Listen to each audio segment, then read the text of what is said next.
3 hours after we buried my husband, my son leaned close to me at the funeral reception and quietly asked when I planned to move out. I did not cry. I did not argue. For a few seconds I only stared at Daniel because my mind refused to understand the sentence I had just heard. Around us, people balanced paper plates filled with catered roast beef, mashed potatoes, green beans, and slices of dinner roll they were too polite to leave untouched. Soft piano music drifted through the church fellowship hall from a speaker near the memorial table. Someone by the coffee station laughed too loudly. A little girl in black patent leather shoes ran past me carrying a cookie wrapped in a napkin. Life continued moving. As if my husband had not been lowered into the ground that morning. As if Richard Whitmore had not taken his final breath 6 days earlier in the cardiac wing at St. Anne's Medical Center, while I held his hand and watched the color leave his face 1 inch at a time. I am glad you are here. Follow my story until the end and tell me where you are listening from. Because this was not only the story of how I almost lost my home after losing my husband. It was the story of how I discovered what my family thought I was worth once the man who loved me was gone. Daniel cleared his throat and adjusted the sleeve of his black suit jacket. Mom, he said quietly, I'm just saying we should probably start talking about practical things now. Practical things. That was the phrase my son chose while funeral flowers still sat fresh beside my husband's framed photograph at the front of the room. I looked beyond Daniel and saw Vanessa standing near the dessert table, one manicured hand wrapped around a champagne-colored purse. She wasn't speaking to anyone. She wasn't pretending to be busy. She was watching us. When our eyes met, the corners of her mouth lifted slightly. Not enough to call it a smile. Just enough to let me know she had been waiting for this conversation. I suddenly became aware of my body in a way grief sometimes does to you. My feet hurt from standing since 8 that morning. My black heels pinched the sides of my toes. My shoulders felt heavy beneath. The wool coat I still had not removed because the church hall felt too cold. Richard used to joke that churches and funeral homes kept the temperature low so grieving people would not faint. For one dangerous second, I almost heard his voice beside me. Warm. Dry. A little amused. Then I remembered he was lying under wet November soil 2 miles away. I haven't thought about moving, I answered. Daniel exhaled through his nose like a man already tired of a difficult conversation. Vanessa and I just figured the house might be too much for you now. The house. Not our home. Not the place where Richard restored every hardwood floor himself over 3 summers. Not the kitchen where we danced barefoot while chili simmered on snow days. Not the backyard where Daniel learned to ride his first bicycle, while Richard ran behind him with both arms outstretched. Just the house. Property. A square footage calculation. A thing to be managed. Your father hasn't even been gone a week, I said. I know that. His voice softened slightly. His eyes did not. I'm only trying to plan ahead. Behind him, Vanessa picked up a small lemon tart from the dessert tray. She leaned toward Daniel's cousin Melissa and whispered something. Both women glanced in my direction before quickly looking away. It was subtle, almost invisible. But grief sharpens strange things. You stop hearing comforting words and start noticing silence instead. You notice lowered voices, exchanged looks, the way people stop speaking when you enter a room. Richard's older brother Frank approached us holding 2 styrofoam cups of coffee. Margaret, he said gently, you holding up all right? Before I could answer, Daniel stepped back and forced a smile onto his face. Mom and I were just talking logistics. Logistics. Another ugly little word. Frank's expression changed, but he handed me one of the coffees anyway. It was weak and oversweetened, exactly the kind Richard always complained about at church gatherings. My fingers wrapped around the warmth of the cup while Daniel glanced toward Vanessa again. She gave the smallest nod. If someone else had seen it, they might have missed it. I didn't. Something passed. Silently between my son and his wife in that moment. Something practiced. Something familiar. And for the first time in Daniel's 43 years of life, I felt like an outsider standing beside him. Excuse me, I murmured. Neither of them tried to stop me. I walked through the crowded fellowship hall slowly, smiling whenever someone touched my arm or offered condolences. The scent of lilies mixed with coffee, ham, perfume, and damp wool coats until the air felt too heavy to breathe. Near the exit doors, I paused beside a large photograph of Richard wearing his favorite navy blazer, his arm around my waist during our trip to Bar Harbor 5 summers ago. The photographer had captured him mid-laugh. Sometimes I still expected him to walk through a doorway and ask why everyone looked so serious. I touched the edge of the silver picture frame. You left me alone with them, I thought. Outside, rain tapped softly against the church windows. Cars moved slowly through the parking lot beneath a gray November sky. Somewhere behind me, Vanessa laughed. Low, controlled, perfectly appropriate for a funeral reception. But something about it made the back of my neck go cold. Standing beside my husband's memorial photograph, I realized something that frightened me more than losing Richard himself. He had only been buried for 3 hours, and already my son and his wife were planning a future that no longer included me. The house sounded different without Richard in it. That was the first thing I noticed when I unlocked the front door later that evening. Silence had weight now. It settled into the walls and stretched across the hardwood floors like a heavy winter blanket. For 41 years, Richard filled every room without trying. The low hum of his voice while reading the newspaper in the den. The scrape of his recliner against the floor every morning at 6:30. The soft whistle he made while brewing coffee. The way he cleared his throat before answering the phone. Even when he knew it was only Daniel calling about some problem at work. Now there was nothing. Just the ticking grandfather clock in the hallway, and the distant hum of the refrigerator in the kitchen. Stood in the foyer longer than necessary, still wearing my black coat and funeral shoes. A vase of white lilies sat on the entry table beside sympathy cards from neighbors and church friends. Their sweet scent had already started turning bitter around the edges. The hospital discharge folder still sat on the lower shelf beneath the phone table. No one had moved it. I had brought Richard home from the hospital in paperwork only. There were forms for medication changes he never got to take. Follow-up appointment instructions we never got to use. A pink copy of an insurance explanation I had folded once and then abandoned because I could not understand how anyone could talk about billing after death. Beside it sat his reading glasses. The spare pair. The ones he used when he misplaced the good ones. I placed my purse down carefully and looked toward the staircase. For one irrational second, I expected Richard to come down wearing his old gray sweater and ask why I was home so late. Instead, the house remained still. Upstairs, our bedroom door stood half open. I walked there slowly, my hand trailing along the banister Richard refinished himself nearly 15 years earlier. He spent an entire summer sanding and staining every inch of oak because he said the old house deserved to age with dignity. That was the kind of man he was. He repaired things carefully, quietly, without asking for praise. Our bedroom smelled faintly like cedarwood aftershave and laundry detergent. Richard's glasses still rested on the nightstand beside the novel he never finished reading.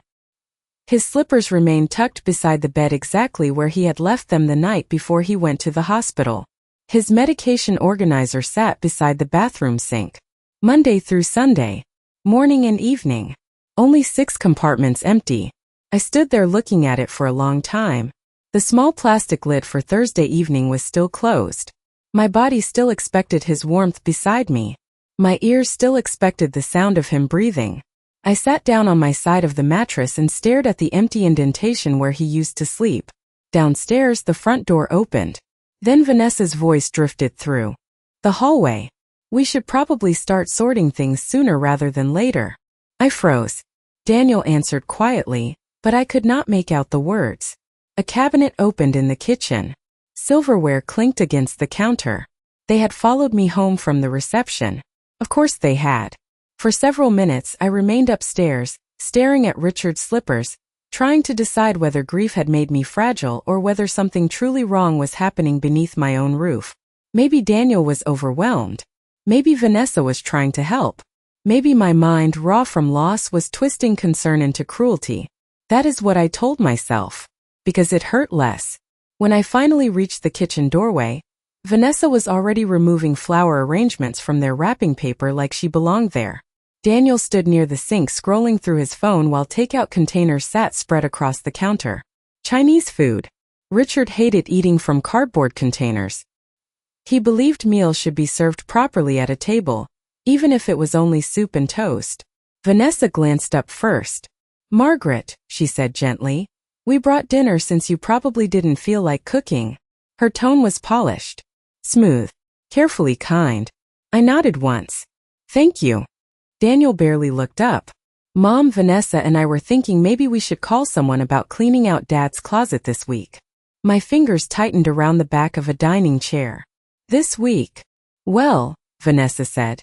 Sometimes it helps people heal if they're not surrounded by constant reminders. Constant reminders. As if Richard had become old jackets and shoe boxes. I looked past her toward the kitchen window above the sink. Rainwater slid slowly down the glass while the backyard disappeared into darkness. Richard built that backyard deck with Daniel 20 years ago. They spent 3 weekends arguing over measurements while drinking iced tea from mason jars.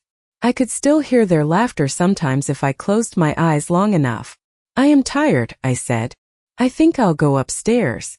Vanessa gave me a sympathetic expression that never reached her eyes. Of course. Get some rest.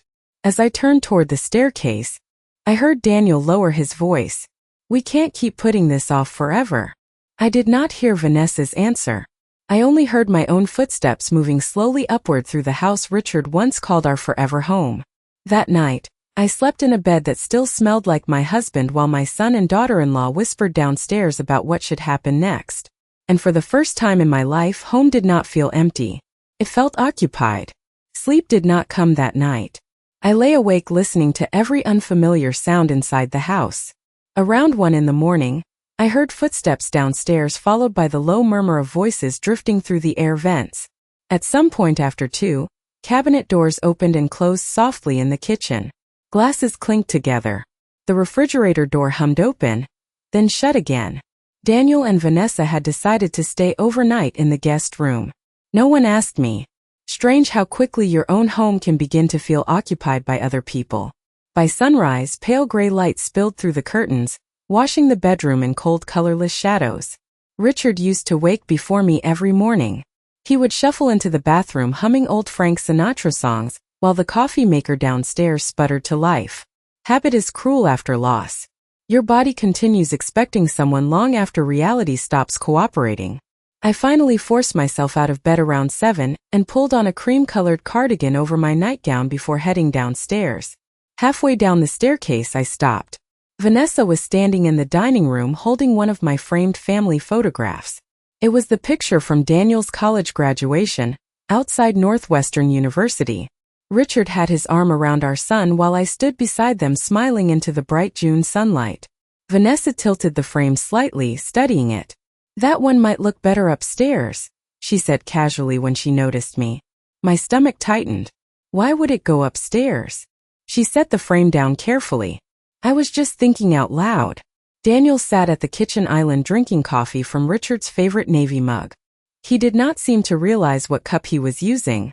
Morning, Mom, he said. We ordered groceries for the week. The week.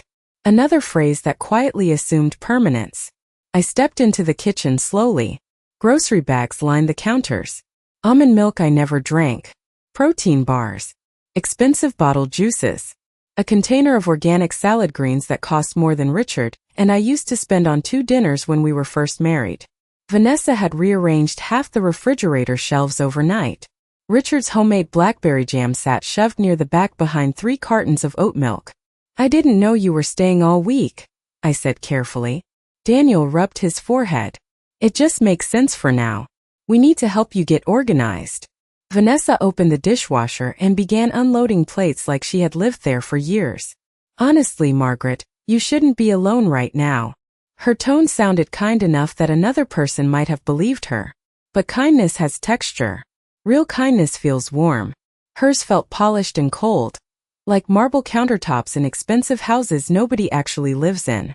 I poured myself coffee and looked out the kitchen window. Rain still clung to the deck outside. Richard built that deck by hand during the summer Daniel turned 16. I remembered the 2 of them arguing over measurements while country music played from an old radio balanced near the toolbox. Daniel used to adore his father. He followed him everywhere. Fishing trips at Lake Geneva. Saturday hardware store runs. Baseball games and folding lawn chairs. Somewhere along the way, that gentle loyal little boy disappeared behind tailored suits, business dinners, and Vanessa's carefully controlled world. "Mom," Daniel said suddenly, "have you thought any more about downsizing?" I kept my eyes on the backyard. "Your father was buried yesterday." Silence settled across the kitchen. Even Vanessa stopped moving for a moment. Then Daniel sighed softly, like a tired manager handling a difficult employee. "I know this is emotional, but eventually we need to discuss practical arrangements." Practical arrangements. Legal words. Real estate words. Not family words. I took a slow sip of coffee that had already gone lukewarm. On the counter beside the refrigerator sat Richard's old leather key bowl. Inside it rested his spare truck keys, loose change, and a folded receipt from the hardware store dated 3 days before his heart attack. Nothing in that bowl had moved in 6 days. Yet somehow everything else in the house already had.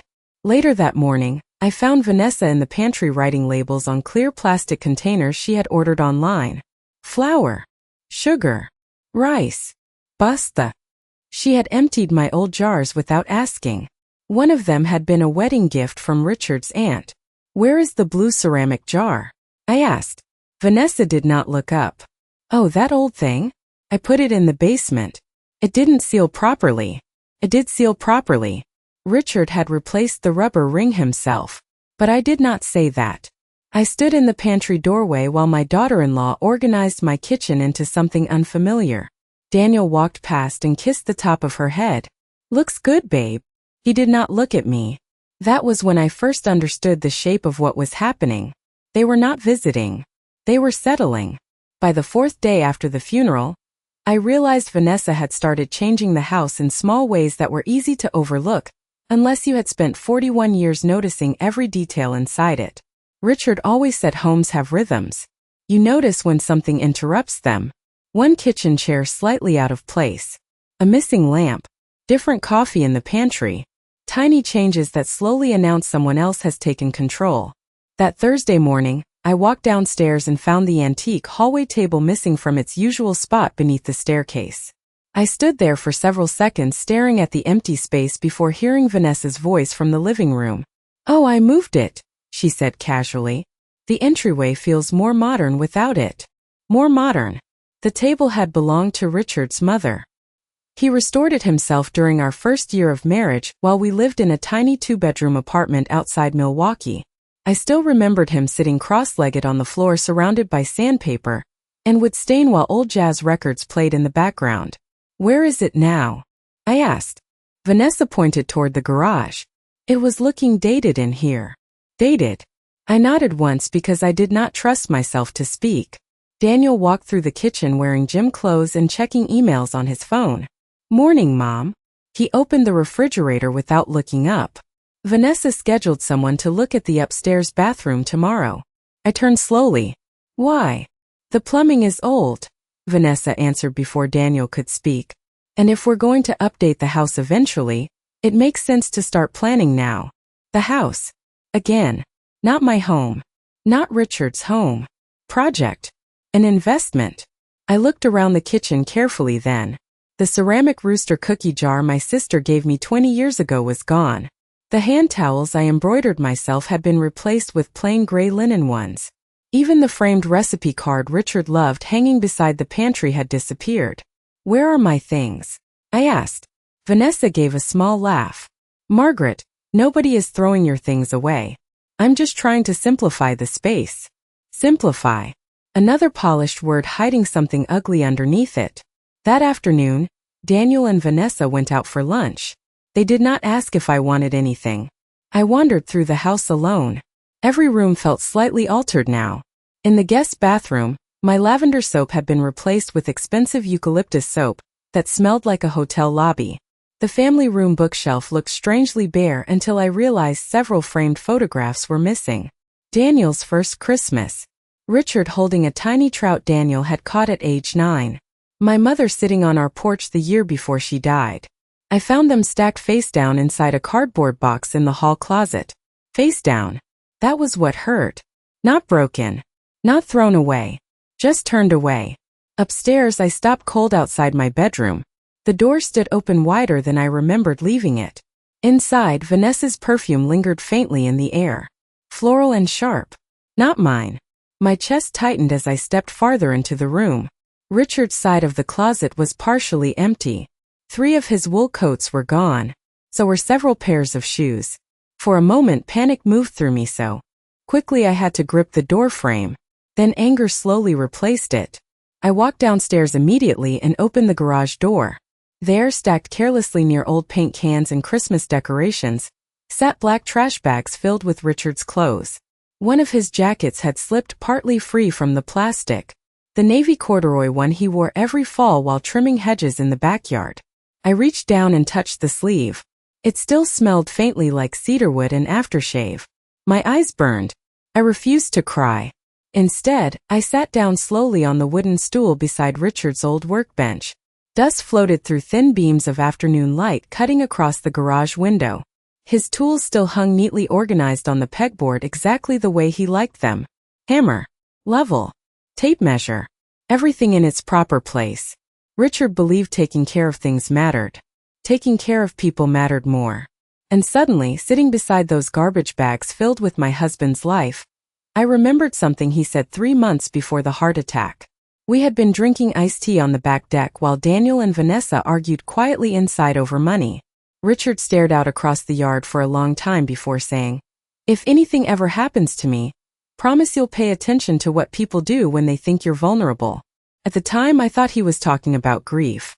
Sitting alone in that garage, I realized he may have meant something else entirely. The next morning, I woke before sunrise and sat alone at the kitchen table while the house remained quiet upstairs. A thin layer of fog covered the backyard, softening the edges of the maple trees beyond the deck Richard built with his own hands. I wrapped both hands around a cup of coffee and stared at the yellow legal pad lying beside me. Richard always kept legal pads in the kitchen drawer near the stove. Grocery lists, hardware measurements, notes from phone calls, little reminders written in his careful block handwriting. The top page was blank except for one thing written near the corner in blue ink. Harold Bennett. Beneath it was a phone number. I recognized the name immediately. Harold had been Richard's attorney for nearly 20 years. He handled the paperwork when we refinanced the house after Daniel started college. He prepared Richard's business documents after retirement. Richard trusted him completely. I stared at the name for a long time. Upstairs I heard a floorboard creak, then water running in the guest bathroom. My hand trembled slightly when I reached for the phone. Harold answered after the 3rd ring. Harold Bennett speaking. "Harold, this is Margaret Whitmore." Silence filled the line for half a second. Then his tone softened. "Margaret." I was very sorry to hear about Richard. I closed my eyes. Hearing someone say my husband's name aloud still felt like touching a bruise. "Thank you." Another pause. Then Harold spoke again, quieter this time. "I have actually been expecting your call." My fingers tightened around the coffee mug. "Expecting it?" "Richard came to see me about 6 months ago," Harold said carefully. "He made several updates to his estate documents. He specifically told me to speak with you privately if anything ever felt wrong after his passing." The kitchen suddenly felt colder. "What do you mean wrong?" Harold did not answer immediately. "That is a conversation we should have in person." I looked toward the ceiling. Above me, Vanessa laughed softly at something Daniel said. "Can we meet today?" I asked. "Of course. Come by the office around 11. By the time I parked outside Harold's downtown office, rain had started falling again. The building sat above an old insurance agency near Main Street, unchanged since the early 2000s. Inside, everything smelled faintly like dust, coffee, and old paper. Harold greeted me personally at the reception desk. His silver hair looked thinner now, and his glasses slid lower on his nose than I remembered, but his handshake remained steady. "You look tired," he said gently. "I am tired." Once the office door closed behind us, Harold opened a thick file folder and removed several documents neatly clipped together. Richard's name appeared across the top page in bold black letters. My chest tightened instantly. Harold folded his hands on the desk before speaking. "Margaret, your husband was very concerned about what might happen after his death." "What do you mean?" He studied me quietly. Richard believed Daniel was being heavily influenced by Vanessa regarding financial matters. Hearing someone else say it aloud made something painful settle deeper inside me. It meant I had not imagined it. Harold continued. Your husband made changes designed specifically to protect you. He slid one document toward me. The house is not directly inherited by Daniel. I blinked slowly. What? Richard placed the property into a protected family trust last spring. You remain sole lifetime beneficiary of the home and all related assets. My heartbeat slowed into heavy thuds. Daniel doesn't own the house? No. Harold removed his glasses and set them carefully on the desk. And under the trust terms, if anyone attempts to pressure, manipulate, financially coerce, or force you out of the residence, that person's inheritance rights may be suspended entirely. For several seconds I could only stare at the papers. Richard knew. Before the heart attack. Before the hospital. Before the funeral flowers and sympathy casseroles and whispered conversations in my kitchen. Richard had known exactly what might happen once he was gone. Harold lowered his voice. There is something else. He reached into the folder and removed a sealed white envelope with my name, written across the front in Richard's familiar handwriting. He asked me to give this to you personally if you ever began questioning whether you were truly safe in your own home. I took the envelope with both hands. My name looked steady in his writing. Margaret. Not Mom. Not widow. Not burden. Margaret. For the first time since the funeral I felt Richard near me. Not as a memory. As protection. I did not open Richard's letter until I returned home. The envelope rested in my lap the entire drive back from Harold's office while rain streaked across the windshield. At every red light, I traced my thumb over Richard's handwriting, studying each familiar curve of ink like it might somehow bring him back. When I pulled into the driveway, Daniel's black SUV already sat beside the garage. Vanessa's cream-colored coat hung near the front entry when I stepped inside. The house smelled faintly like lemon cleaner and something roasting in the oven. Vanessa had always cooked elaborate meals whenever she wanted to create the appearance of warmth.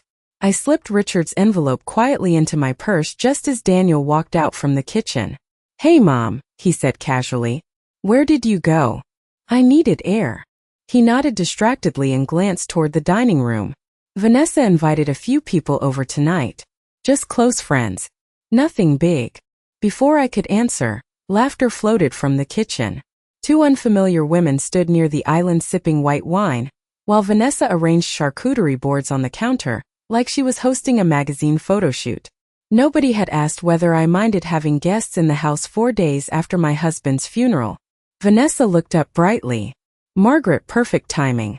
We were just talking about how beautiful this place could look with some updates. One of the women smiled. You have amazing bones in this house.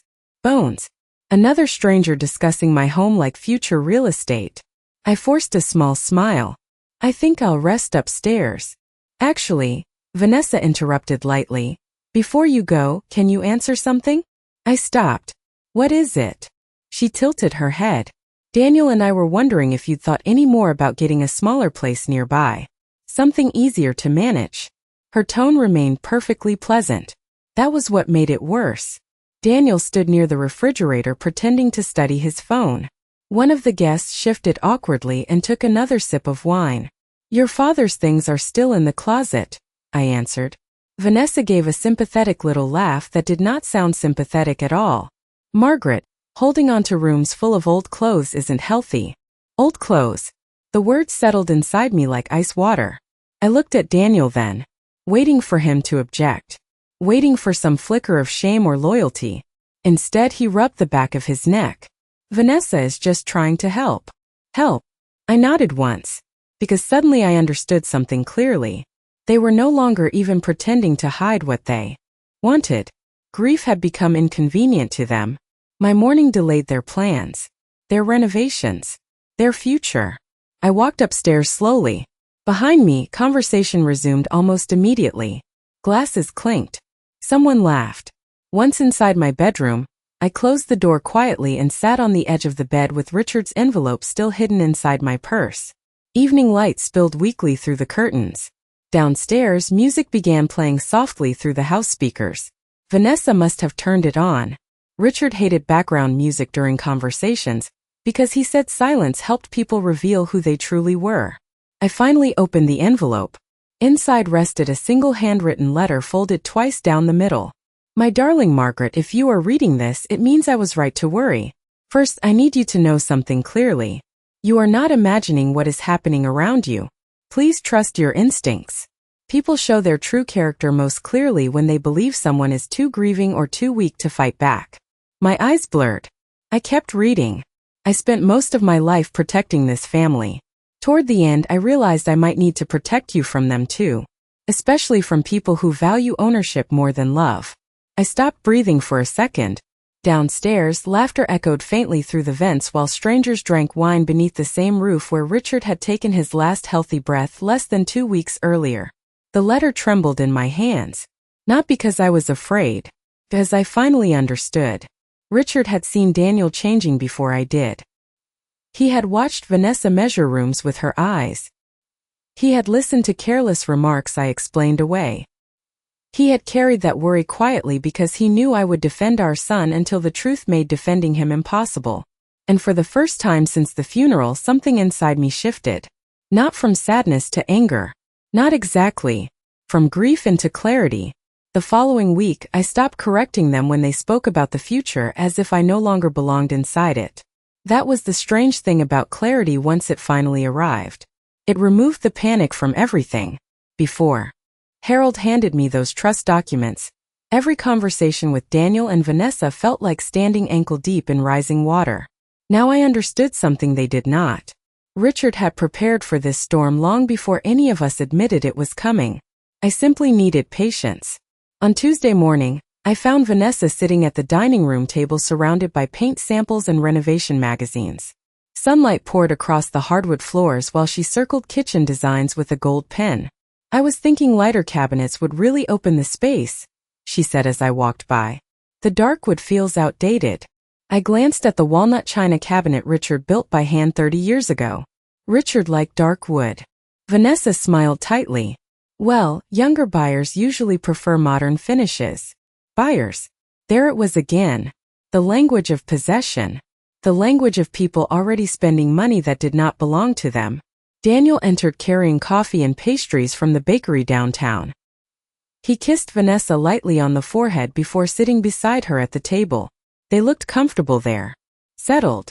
Like homeowners discussing upgrades. "Morning, Mom," he said while opening his laptop. I spoke with someone at First National about refinancing options. I poured myself coffee slowly. Refinancing what? Daniel barely looked up. The house. Vanessa leaned forward. We could knock out the wall between the kitchen and family room. Add bigger windows facing the backyard. Maybe even extend the deck. My hand paused around the mug. Richard spent nearly 2 years paying off that deck after a brutal winter slowed construction at his company. He used to sit outside every Sunday morning drinking coffee while reading the newspaper in silence. Your father built that wall himself, I said. Daniel sighed. Mom, nobody is erasing Dad. We're just trying to make the place functional for the future. Functional for the future. I nodded once and carried my coffee into the den. From the hallway, I could still hear them discussing contractors and loan estimates in low, excited voices. Around noon, the doorbell rang. A young man wearing a navy polo stood outside holding a clipboard. I'm here for the renovation estimate, he said politely. Renovation estimate. They had already scheduled appointments without even mentioning it to me. Vanessa appeared instantly behind me. Perfect timing. Come on in. The contractor spent nearly an hour walking through my home, while Vanessa narrated every possible change she wanted. Open shelving.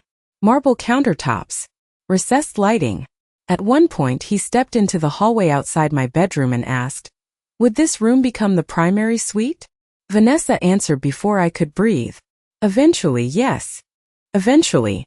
That word followed me all afternoon like cigarette smoke trapped in fabric. Later that evening, Daniel left for a business dinner while Vanessa remained upstairs taking a bath. I sat alone in the den with Richard's letter folded beside me on the couch cushion. The grandfather clock ticked steadily near the staircase. Outside, wind rattled branches against the windows. Quietly, I reached for my phone and dialed Harold Bennett. He answered immediately. Margaret. I think it is time, I said calmly. Silence lingered. Are they pushing harder? He asked. I looked around the room.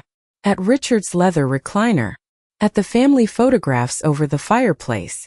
At the life we spent 4 decades building while people upstairs measured walls like vultures circling land they believed already belonged to them. Yes, I answered.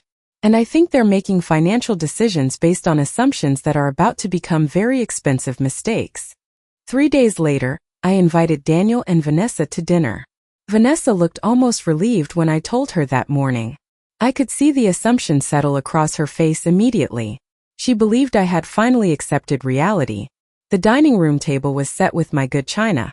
The cream-colored plates with gold trim Richard bought me on our 25th anniversary. Candlelight flickered softly against the windows while rain tapped gently outside. Pot roast warmed beneath silver serving covers exactly the way Richard liked it on Sunday evenings. For the first time since the funeral, the house felt calm again. Not happy. Not warm. Just calm. Vanessa came. Downstairs wearing an ivory sweater dress and pearl earrings. Daniel followed behind her loosening his tie after work. Wow, Vanessa said, looking around the dining room. This feels nice. I smiled politely. Sit down. Dinner was pleasant at first. That was the strangest part. Daniel talked about work. Vanessa discussed kitchen designers she admired online. I listened quietly while serving mashed potatoes into Richard's favorite blue bowl. Every now and then, I caught Vanessa glancing around the room with satisfaction, as though she was mentally rearranging furniture inside a future she already owned. Daniel reached for the salt. Vanessa touched his wrist. Remember what the doctor said. He gave her an irritated look, then lowered his hand. That small gesture stayed with me. Even then, I could still see my son trapped inside a life he had chosen but no longer seemed to control. Halfway through dinner, the doorbell rang. Daniel frowned. Are you expecting someone? Yes, I answered, folding my napkin beside my plate. Vanessa's expression shifted. Curious. Alert. I stood and walked toward the foyer. Through the frosted glass panels beside the front door, Harold Bennett stood beneath the porch light holding a leather briefcase. When I opened the door, cool night air drifted inside carrying the scent of rain and wet leaves. Harold gave me a small nod before stepping into the house. Daniel stood immediately when we entered the dining room. Harold. Confusion crossed his face. What's going on? Harold placed his briefcase carefully on the sideboard. Vanessa's smile disappeared. Margaret, she asked cautiously. I returned to my seat and folded my hands in my lap. Please sit down. Nobody touched their food anymore. The only sound came from the grandfather clock ticking in the hallway. Harold removed several documents from his briefcase and adjusted his glasses. Richard Whitmore updated his estate trust approximately 6 months ago, he began. Daniel blinked. Okay. The family residence, related property assets, and several financial accounts were placed into a protected trust solely benefiting Margaret Whitmore during her lifetime. Silence settled over the room. Daniel frowned. I don't understand.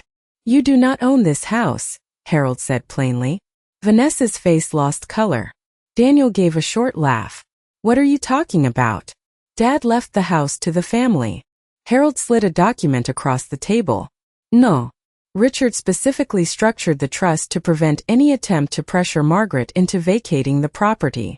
Vanessa spoke for the first time, her voice tight. There must be some misunderstanding. There is not, Harold replied. Additionally, there is a behavioral clause included in the trust. Daniel stared down at the paperwork. Behavioral clause? If any beneficiary attempts coercion, manipulation, financial pressure, or removal of Margaret Whitmore from the residence, their inheritance rights may be permanently revoked. The room went completely still. Even the rain outside seemed quieter. I watched Daniel slowly replay every conversation from the past 2 weeks behind his eyes. Every suggestion to downsize. Every contractor visit. Every conversation about renovations and refinancing. Vanessa leaned forward sharply. This is ridiculous. Harold removed another document. Actually, it is legally enforceable. Daniel looked at me then. Really looked at me for the first time since the funeral. Mom, he said weakly, you went behind our backs? I held his gaze. No, Daniel. Your father simply understood people better than you thought he did. Vanessa stood abruptly, her chair scraping hard against the hardwood floor. This is unbelievable. I looked toward Richard's empty chair at the head of the table. No, I said softly. What is unbelievable is how quickly you both forgot. He was still part of this family even after he died. After Harold left, nobody moved for a long time. The pot roast cooled beneath the serving cover. The candles burned unevenly. Daniel sat with both hands clasped on the table, staring at the documents as though the words might rearrange themselves if he waited long enough. Vanessa stood by the window with her arms crossed. Her reflection looked pale in the dark glass. Finally, Daniel spoke. Why didn't Dad tell me? I looked at him carefully. Maybe he hoped he wouldn't have to. His jaw tightened. That doesn't sound like Dad. It sounds exactly like your father, I said. He protected people quietly. Vanessa turned from the window. Protected you from what? From us trying to help you. I did not answer immediately. I looked at the table. At the untouched food. At Richard's empty chair. At the funeral reception, I said. My husband had been buried for 3 hours when Daniel asked when I planned to move out. Daniel flinched. Vanessa's mouth tightened. That's not fair, she said. Everyone processes grief differently. Yes, I said. Some people cry. Some people go quiet.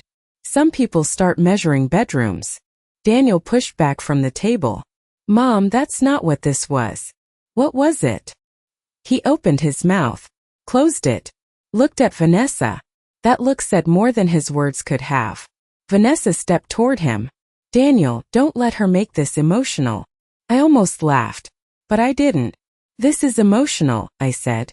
That is the part neither of you understood. Vanessa's eyes narrowed.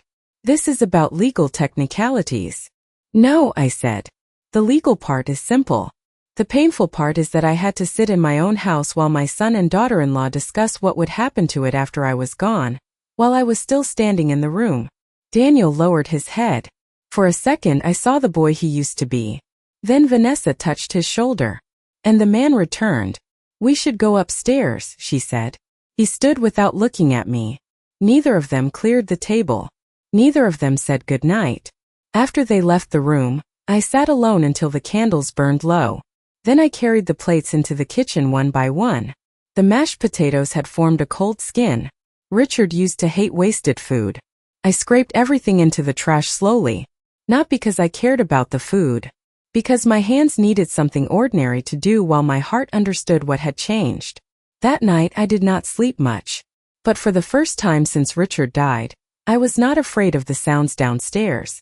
Daniel and Vanessa stayed in the house for 12 more days. The house became strangely quiet during those final days, not because nobody spoke, but because every conversation sounded careful and brittle, like thin glass waiting to crack. Vanessa stopped pretending to be warm after the dinner with Harold Bennett. She no longer offered sympathetic smiles or fake concern about my grief. Instead, she spent hours upstairs behind closed doors whispering sharply into her phone. Daniel wandered through the house with the exhausted expression of a man realizing too late that he misunderstood the rules of the game he was playing. The contractors stopped calling. The renovation catalogs disappeared from the kitchen counter. One afternoon, I found Vanessa standing alone in the family room staring at the built-in bookshelves Richard installed nearly 20 years earlier.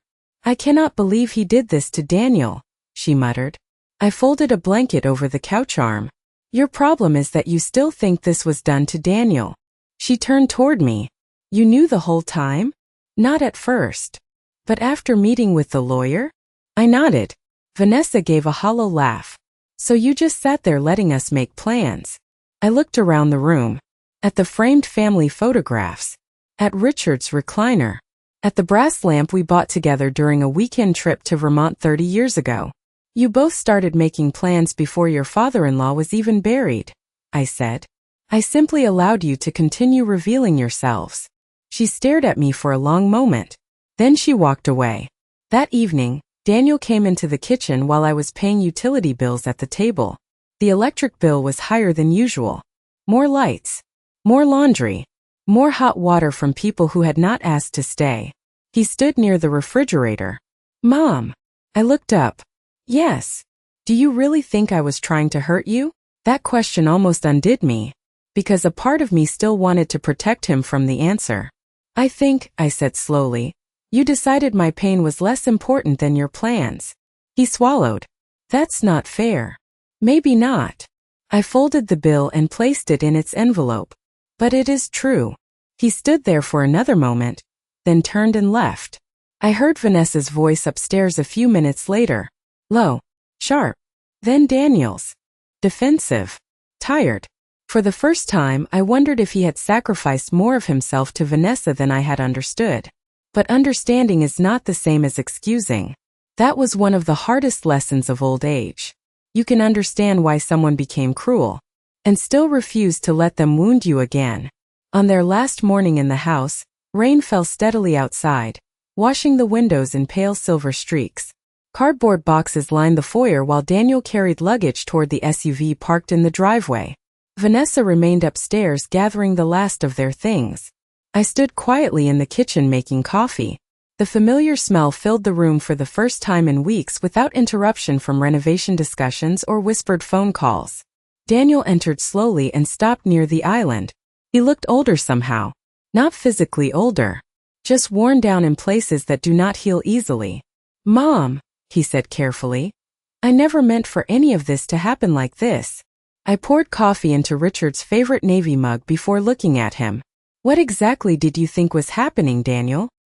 He rubbed his forehead. I thought we were helping you move forward. No, I said gently. You thought you were helping yourselves move in. Silence settled between us. Outside, Vanessa slammed the SUV trunk harder than necessary. Daniel glanced toward the sound, then lowered his eyes. Dad should have trusted me more. I studied my son, the little boy who used to run through sprinklers in this backyard every summer. The teenager who cried when Richard missed his first baseball game because of a business trip. The man who somehow learned to measure love in square footage and property value. Your father trusted you, I said.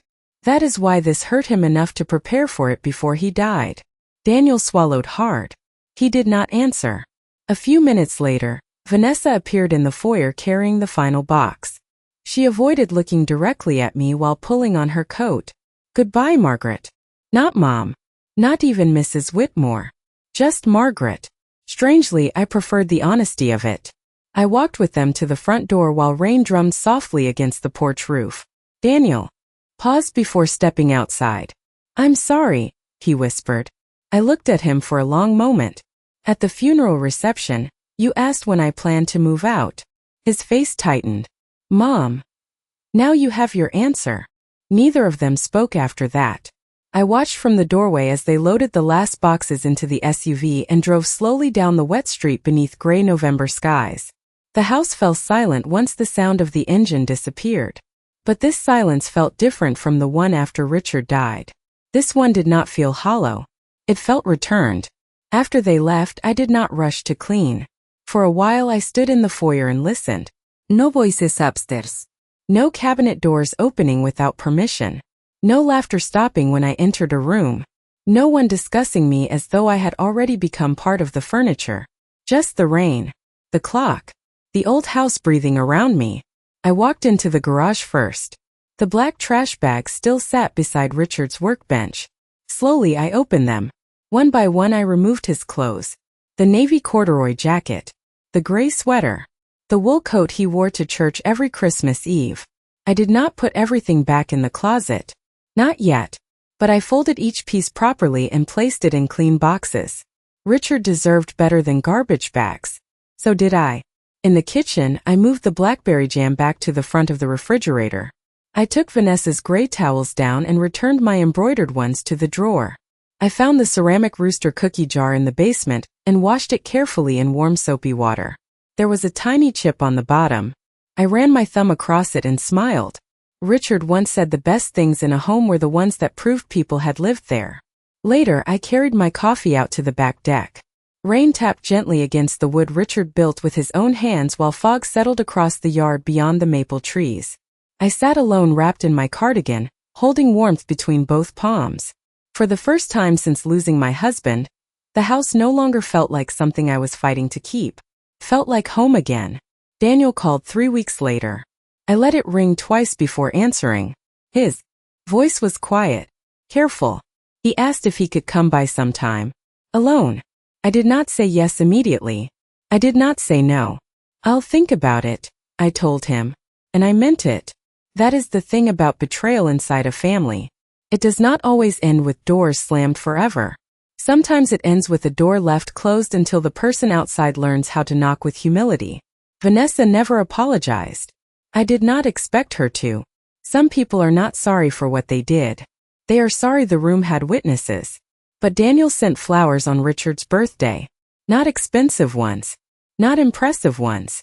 Just a small arrangement of white daisies and blue irises. Richard's favorites. The card said, "I miss him too." I placed the flowers beside Richard's photograph in the living room. Then I stood there for a long time. I did not forgive Daniel that day. But I stopped wishing I could erase the part of me that still loved him.